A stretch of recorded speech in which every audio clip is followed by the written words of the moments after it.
everyone. I am one of the members from the Group 5 and our topic is all about globalization, migration, and hybridity.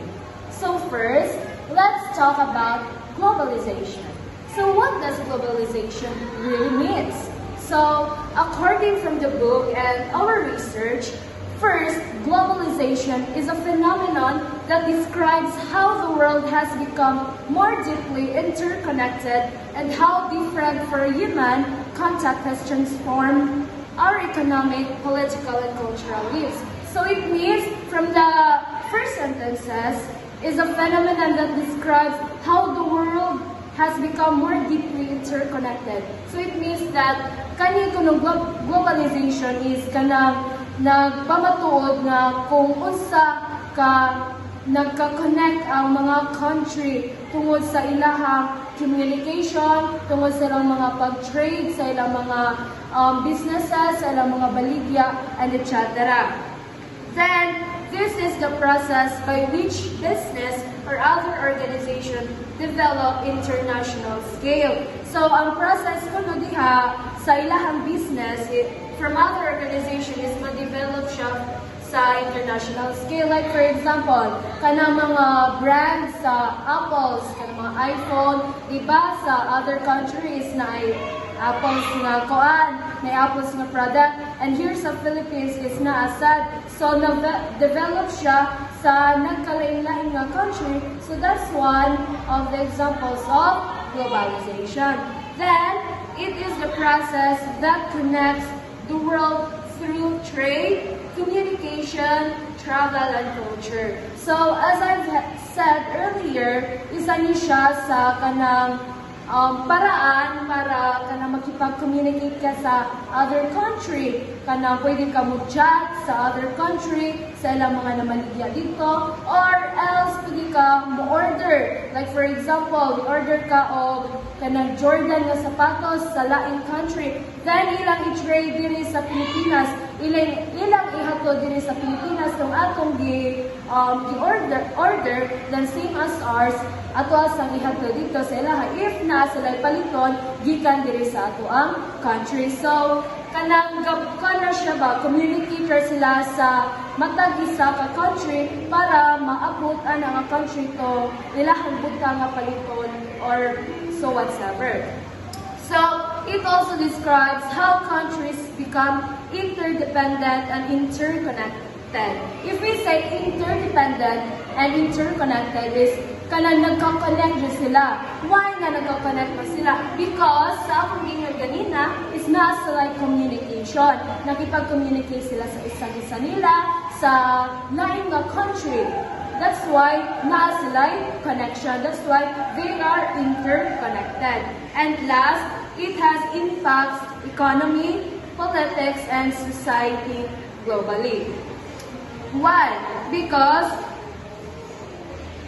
example there is kanang a country's political decision about trade can affect job opportunities or product prices in another country. So globalization affects every part of life or how we earn money sa kanang economy, how governments make decisions in terms of politics, and how people live and interact in terms of society. So that is globalization. Again, globalization is a phenomenon that describes how the world has become more deeply interconnected or how deeply usa sila kalam nga na-connect sa usang-usa and how different for human contact has transformed or gabag-o sa ato ang economic, political, and cultural lives.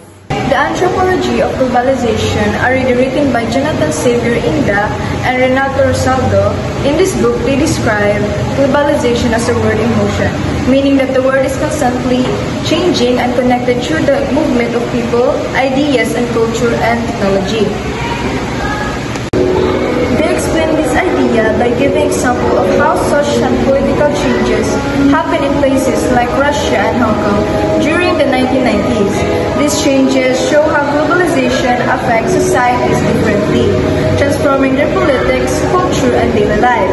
So in short, the authors see globalization as a continuous process of a change. So let's proceed to second bullet. It is also the process by which businesses or other organizations develop on an international scale, meaning companies and industries are now able to operate and compete globally. So, ang globalization daw kuno kay isa daw pud ka proseso kung saan ang mga negosyo o organisasyon kay murag ni dako sa pahindaigdigang antas. So, ang pasabot daw ani kay nakikipagkalakalan daw o nakikipag-ugnayan sa mga sila sa iba't ibang bansa. So, let's proceed sa third o fourth na bullet. So, ang third kay a process that connects the world through trade, communication, travel, and culture. So, ang fourth bullet kay globalization describes how countries become independent and interconnected. So, ang globalization daw kuno nagdugtong sa ato ang tibuok kalibutan o pinaagi diri kay pakikipagkalakalan nila. So, kalakalan, komunikasyon, paglalakbay at kultura. Tungod diri ang mga ibang bansa kay nahimo ng magkaugnay at nagtinabangay na sila sa isa't isa.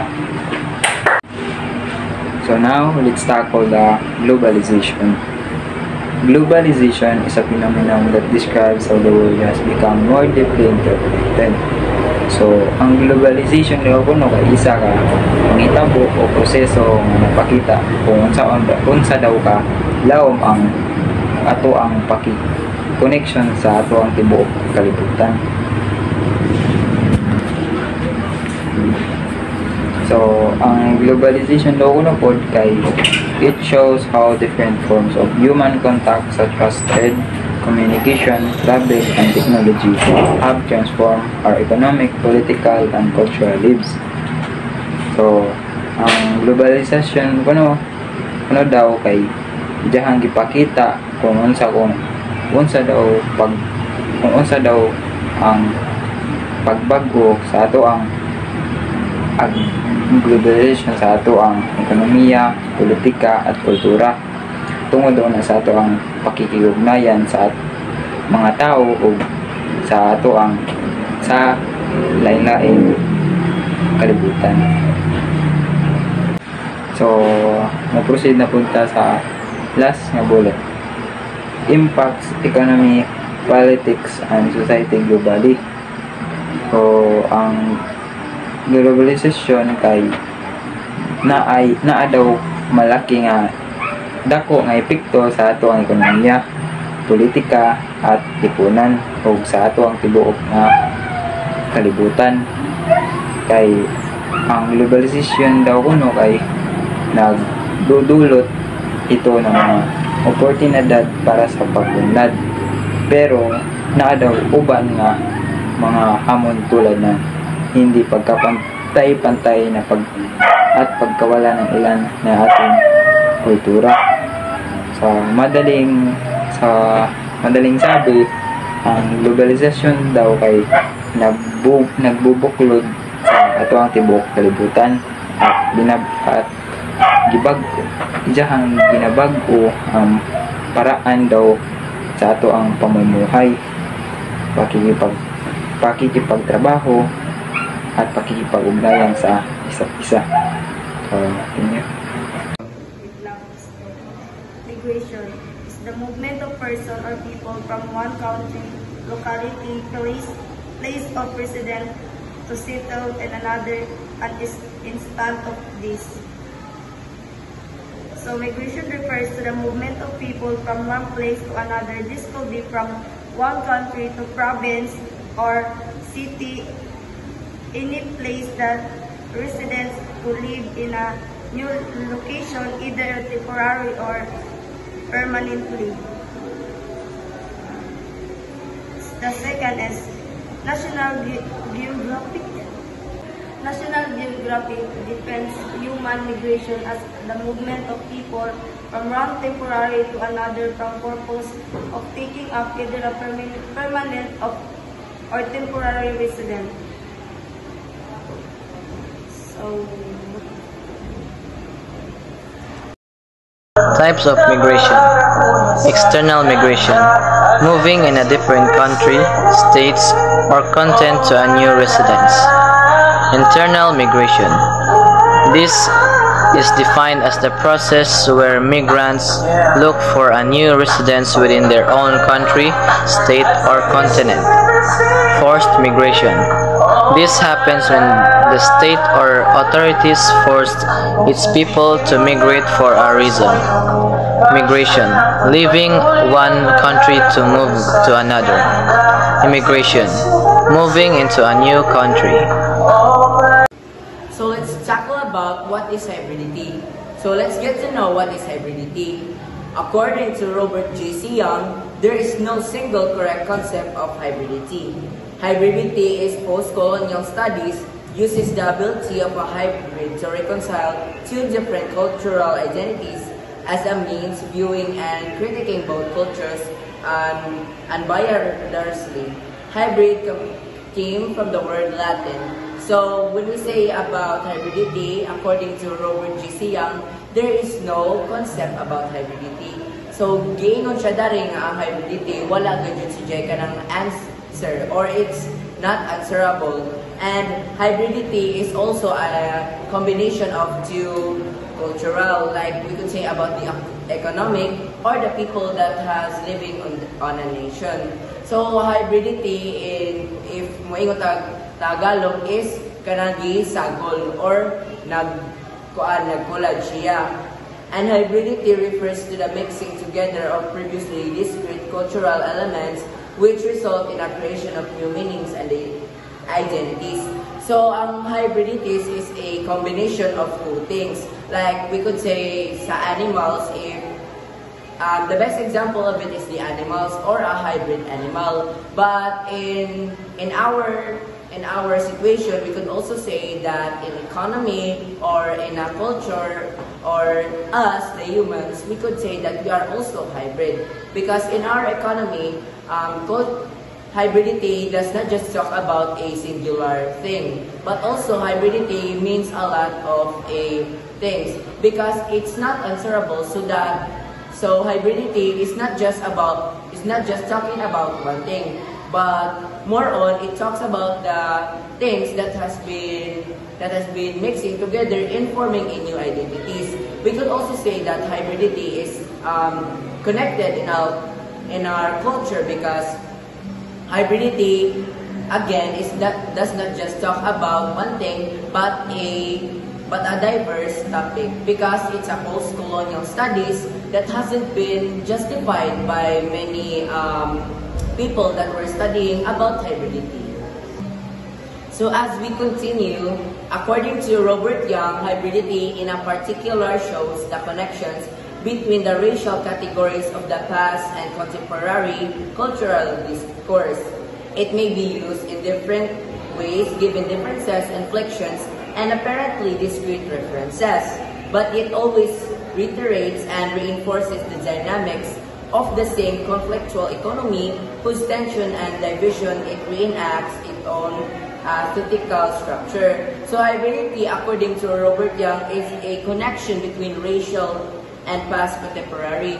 So according to him, that the hybridity is also connected from the past colonials. Like we could say in our modern times, before we use those, we use the things in our modern time, they actually a separate thing from the post-colonial according to Robert Young, because as time goes by, hybridity are changing, or the things that the hybridity talks about are evolving. So hybridity is we could say that it is a singular phrase from the beginning, but as time goes by, hybridity could also mean that it is changing or it is evolving due to mixing a lot of identities to form a new new personal identities. And according to Robert Young, the connection of the racial categories. So when we say about connections, it talks about how we could get close with other people. Kung unsa ta nakipag-close sa other people, kay ang connection, we are not just building up for ourselves, but also towards our other people, such as their community, their culture, or even their nation. Because hybridity is not about one thing, but it also could be about the power, about the structure of how does it flow in his life. So hybridity shows the connection and the importance of how the humanities could reenact, or how the humanities could build a new identity. So overall, hybridity does not just talk about in a singular phase, but more on hybridity emphasizes the blending and coexistence of different cultural, social, or ideological identities. So, hybridity does not just talk about in a singular phase, but more on in a diverse way, because it challenges the idea of purity and fixed boundaries that people always remember that a thing have a singular phase, but as time goes by, hybridity is changing and it's evolving. So the importance of it, hybridity emphasizes the idea of building new identities which could be useful against towards humanities, because in our time right now, hybridity is usually it really helps a lot of people in building connections towards our community. So to end this, hybridity is very important to us people because it stabilizes the connections of humanity towards other culture and other nations.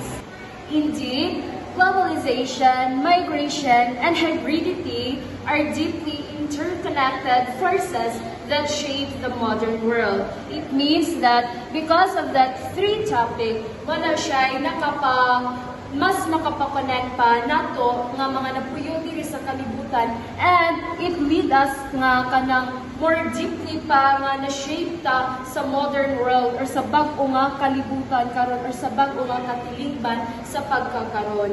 And globalization enables the constant flow of people, ideas, and cultures across borders, while migration serves as the human expression of this movement, bringing diverse traditions and experience into contact. From these encounters, emerge hybridity, a blending of identities and cultures that redefines what it means to belong in a global society. Together, these processes reveal that culture and identity are no longer confined by geography, but are continuously reshaped through interaction and exchange. So, day by day, padayon nahitabo ni siya through interconnection and interaction of exchange or pakipag-baylo. Kay ang migration is kanang muadto ka sa laing nga lugar, so it means di baylo ka, exchange ka to another country. Then, embracing hybridity, societies can transform diversity or transform diversity into strength or into kusog, fostering understanding and innovation in an increasingly interconnected world.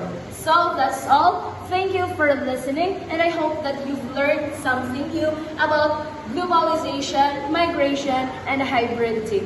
Thank you so much.